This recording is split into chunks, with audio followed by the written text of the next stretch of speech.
Assalomu alaykum futbol muxlislari. Bugun sizlar bilan futbol olamidagi eng so'nggi yangiliklar bilan tanishib chiqamiz.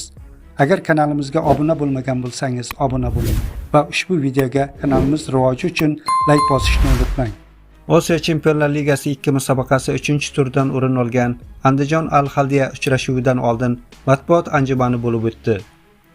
Anjumanda mezbonlardan bosh murabbiy Maksim Shaskix va himoyachi Shahzod Azmuddinov ishtirok etdi. Biz raqibni o'rganib chiqdik. Fikrimcha, bu Bahrayn klubi Qatar klubidan kuchliroq. Al-Haldiya maydonda ishonchli o'yin ko'rsatadi. Tezkor va jismoniy jihatdan kuchli. Futbolchilari uzun va baquvvat. Bahsga shundan kelib chiqib tayyorlandik. Bizni qiziqarli uchrashuv kutmoqda. Umid qilamanki, o'zimiz ko'zlagan natijaga erishamiz. Muxlislarni Bobur Arenada kutamiz.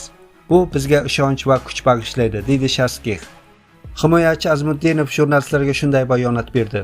Jamoamizda kayfiyat a'lo. Guruhdagi eng qiyin o'yinlarimizdan biri bo'ladi. Astoydil harakat qilib Bobur Arenada 3 ochkoni qo'lga kiritamiz. Al-Haldiyaning kuchli va kuchsiz jihatlarini o'rganib chiqdik. Muxlislarni stadionda kutib qolamiz. Xudo xohlasa 3 ochko Bobur Arenada qoladi degan umiddaman, dedi Azmuddinov.